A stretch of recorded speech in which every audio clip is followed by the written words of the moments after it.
Risk और मौत का खौफ ना रखो, ये इख्तियार सिर्फ़ अल्लाह ताला के पास है। बेशक ना कोई तुम्हारा रिस्क छीन सकता है और ना ही कोई मौत दे सकता है सिवाय अल्लाह ताला के। अस्सलामु अलैकुम रहमतुल्लाहि व बरकातुहू। My YouTube friends, welcome back to my channel. Hope कि आप लोग बिल्कुल ठीक ठाक है और आप सबकी दुआ से अल्हम्दुलिल्लाह मैं भी ठीक हूँ। और अल्लाह पाक से यही दुआ है कि आप लोग हमेशा सही सलामत रहे, खुश रहे अपने अपने घरों में अपने फैमिली के साथ। आमीन सुम्मा आमीन। नमाज़ पढ़ा कीजिएगा, नमाज हम पर फ़र्ज़ है। सबसे पहले फ़लस्तीन वालों के लिए और लेबनान वालों के लिए दुआ की रिक्वेस्ट करूँगी। प्लीज़ प्लीज़ प्लीज़ फ़लस्तीन वालों को, लेबनान वालों को अपनी दुआओं में ज़रूर याद रखा करें।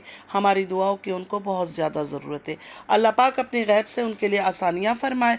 आमीन या रब्बल आलमीन। अगर अभी तक आप लोगों ने मेरे चैनल को सब्सक्राइब नहीं किया तो प्लीज़ जल्दी से लाइक, सब्सक्राइब, शेयर कर लीजिए और बेल आइकन को क्लिक करना बिल्कुल भी मत भूलिएगा। बेल आइकन क्लिक करने से ये होगा, जब भी मैं कोई वीडियो अपलोड करूँगी सबसे पहले नोटिफिकेशन आप लोगों को मिलेगा। आप लोगों का लाइक, सब्सक्राइब, शेयर, कमेंट हमारे लिए हौसला अफजाई होता है। चलिए स्टार्ट करते हैं आज का रिएक्शन। रिश्तेदारों को पैगाम, बिजनेस स्टार्ट हुआ नहीं, गुरूर सर चढ़ चढ़ कर बोल रहा है। पहले कर तो लो, सक्सेस तो मिले।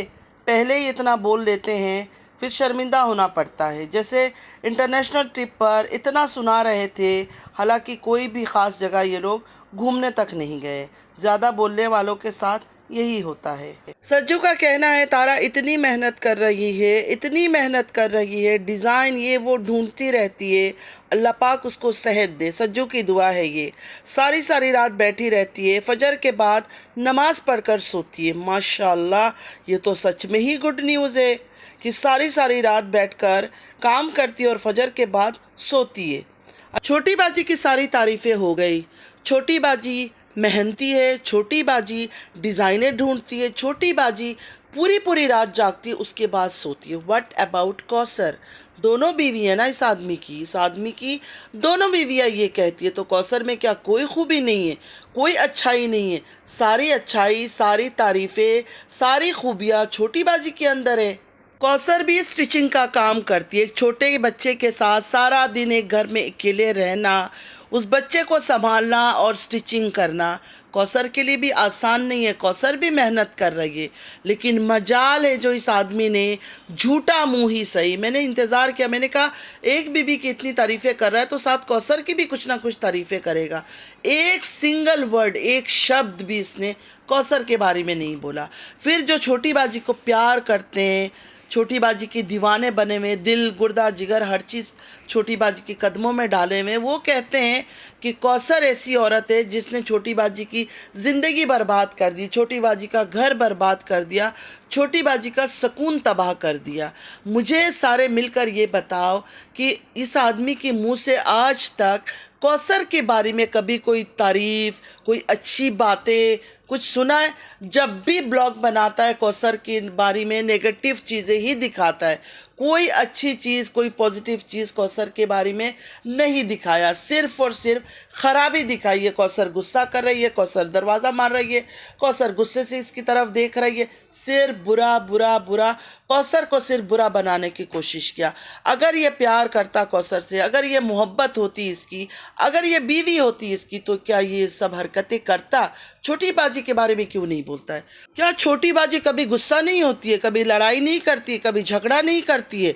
वो दुनिया की अनोखी औरत है। हर औरत अपने घर में अपने हस्बैंड से छोटी मोटी लड़ाई झगड़े सबके हो जाते हैं, बोल के बड़े बड़े झगड़े भी हो जाते हैं, साथ ही रहते हैं, लेकिन छोटी मोटी बच्चों को लेकर लड़ाई हो जाती है, बच्चों की स्टडीज़ को लेकर लड़ाई हो जाती है, बच्चों को डांटने पर लड़ाई हो जाती है। ये सब चीज़ें हर घर में होता है, लेकिन छोटी बाजी की कोई बातचीत भी नहीं होती इस आदमी से।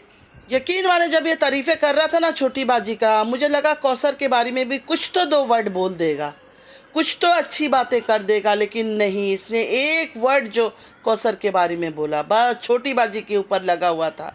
और हमेशा ऐसे ही करता है। कौसर को लोग गालियाँ दे, कौसर को लोग बुरा बोले, ये कभी आके कौसर के साथ खड़ा नहीं होता है कि कौसर के ऊपर इस तरह बात नहीं करो। हमेशा छोटी बाजी का साथ देता है, लेकिन पता नहीं छोटी बाजी के जो चाहने वाली है उन्हें ये सब चीज़ें क्यों नहीं नज़र आता है, उन्हें ये सब चीज़ें क्यों नहीं सुनाई देता है। मैं तो उन बहनों से रिक्वेस्ट करूंगी जो बहनें अंधावार प्यार करती है और अंधा होकर बातें करती है कौसर के बारे में, थोड़ा अपने दिमाग को खोले, दिमाग के दरवाजे को खोले और नज़र रखे और देखे, तो आप लोग को खुद पता चल जाएगा कौसर 13 साल की मोहब्बत है या फिर सिर्फ एक कंटेंट है।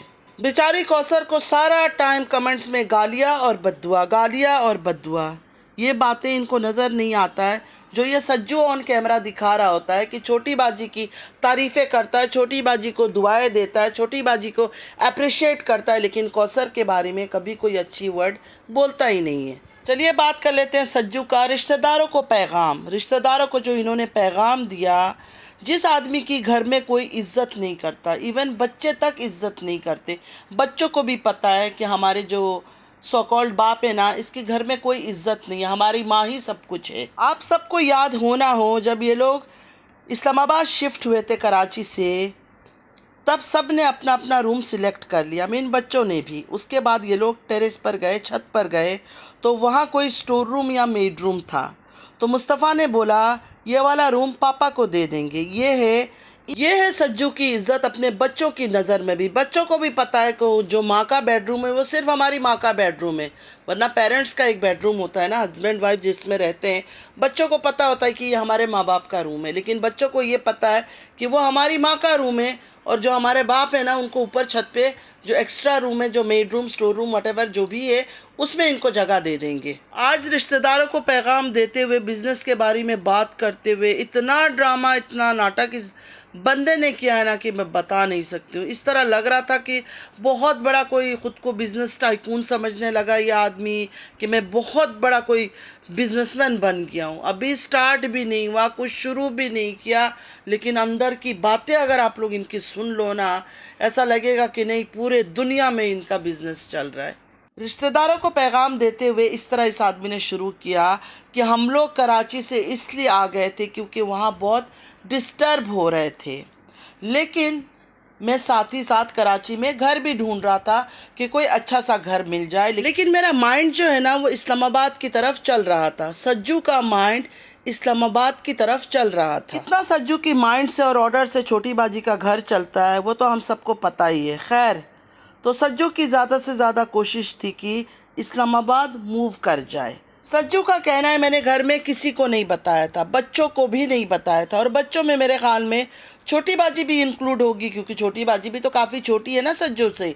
तो सज्जू ने शायद छोटी बाजी को भी इंक्लूड किया, क्योंकि यही कहा कि घर में मैंने किसी को भी नहीं बताया था। बिल्कुल आखिरी जब मुझे घर मिल गया इस्लामाबाद में, हर चीज़ मैंने फाइनलाइज कर लिया, उसके बाद मैंने बताया कि आप पैकिंग करो, आप पैकिंग करो, हम इस्लामाबाद जा रहे हैं। मतलब 1 या 2 दिन पहले सज्जू ने ऑर्डर किया पूरे घर को बच्चों समेत कि अब हम इस्लामाबाद शिफ्ट हो रहे हैं।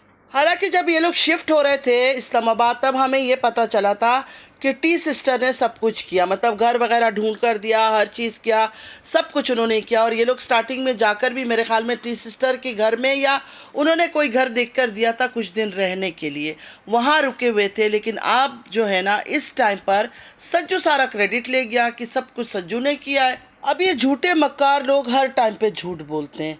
अब मुझे एक बात इस आदमी से पूछना है, कराची जब ये लोग रहते थे, क्या इनके बच्चे स्कूल नहीं जाते थे? ये लोग तो दिखाते थे ना कि कराची में भी स्कूल जा रहे हैं। ये बहुत बड़ा सवाल है। हर टाइम ये लोग झूठ बोलते हैं और पकड़े जाते हैं।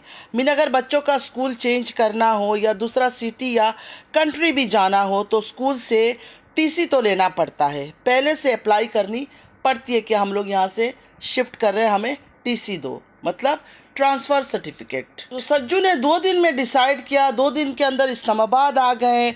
मतलब कराची में इनके बच्चों को लेकर जो ड्रामे चल रहे थे, स्कूल जा रहा है, आ रहा है, रेडी हो रहा है, ये सिर्फ ड्रामा था। मतलब स्कूल वगैरह ये लोग नहीं जाते थे। मैं तो पहले ही बोल रही थी, इन लोगों में से किसी को, चाहे छोटी हो चाहे बड़ी हो, बच्चों को पढ़ाने में कोई इंटरेस्ट नहीं है। एजुकेशन से इनका कोई लेना देना नहीं है। अब इनको पैसे कमाने का ज़रिया मिल गया है कि यूट्यूब में आओ, झूठा रोना रो, मक्कारी करो, बेईमानी करो, फ़रेब करो और यहाँ से पैसे कमाओ। तो ये लोग पढ़ाई लिखाई में स्कूल का फ़ीस ये वो क्यों पे करेंगे?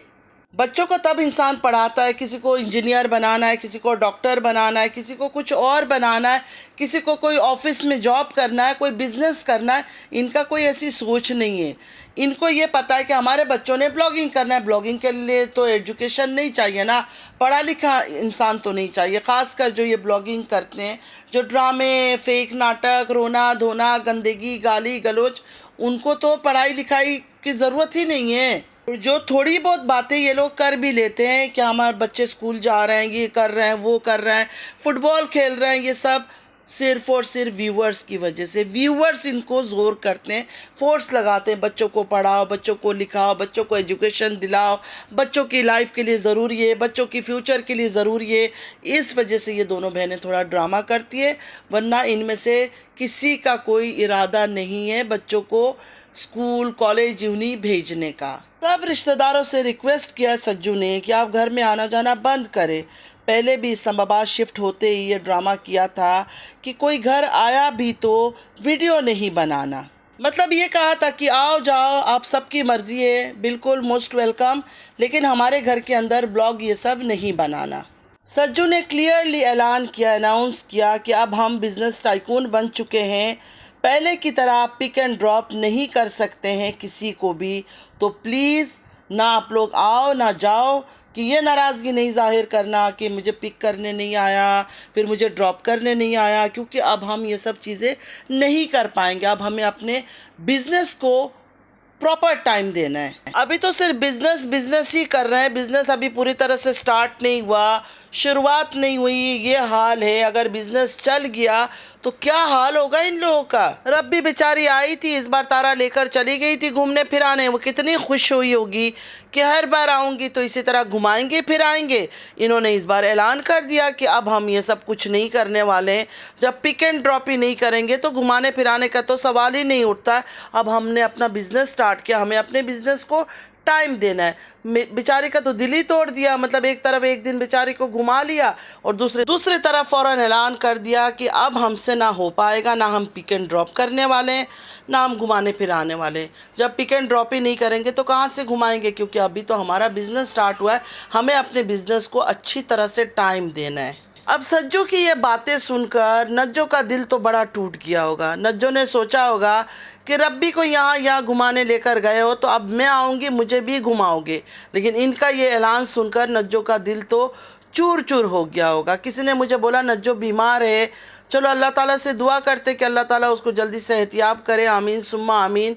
लेकिन दिल तो उसका ज़रूर टूटा होगा। कहीं ये तो नहीं है कि इन्हीं ऐलानों की वजह से और रब्बी को घुमाया फिराया जा रहा है, ये सब देखकर नज्जो बीमार हो गई। मतलब दिल पर इंसान जब बातें ले लेता है ना, फिर इंसान बीमार हो जाता है। शायद दिल पे ले लिया होगा नज्जो ने ये बात। एक सिस्टर का मैसेज था कि अंकल जी आने वाले हैं, तो इस वजह से ये सब ड्रामा चल रहा है।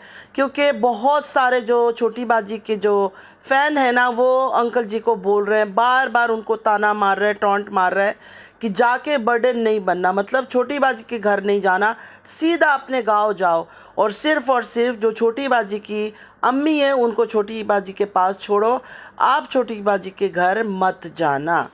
हो सकता है ये बात भी हो, ये वजह भी हो सकता है लोगों को सुनाया जा रहा है कि अब हम बिज़ी लोग हैं, परेशान लोग हैं, मेहमानदारी ज़्यादा नहीं कर सकते, तो घर में कोई ज़्यादा लोग ना आए।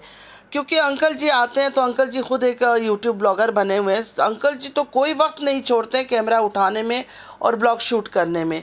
तो मोबाइल उनके हाथ में होता है, हर जगह वो शुरू हो जाते हैं मोबाइल लेकर। तो शायद उनको रोकने का ये भी एक बहाना हो सकता है कि अब हम बिज़नेस वगैरह कर रहे हैं तो हमारे घर में चीज़ें पड़ी होती है, सामान इधर ये वो इधर। क्योंकि बोल रहा था कि अभी सामान घर में इधर उधर हर चीज़ पड़ी हुई है। तो मैं भी अंकल को रोकने के लिए ड्रामा चल रहा है, क्योंकि अंकल जी को रोकना बहुत मुश्किल हो जाएगा। अंकल जी कैमरा उठाकर हर टाइम पे ब्लॉगिंग स्टार्ट कर देते हैं, क्योंकि उनको पैसे भी तो मिलता है ना, अच्छे खासे व्यूज़ आ जाते हैं अंकल जी का। और अगर छोटी बाजी के घर रहेंगे ना तो और ज़्यादा व्यूज़ आएगा कि कब कुछ दिखा दे कब कुछ दिखा दे। लोग और ताड़ में रहते हैं तो वो ज़्यादा देखेंगे, ज़्यादा व्यूज़ देंगे अंकल जी को।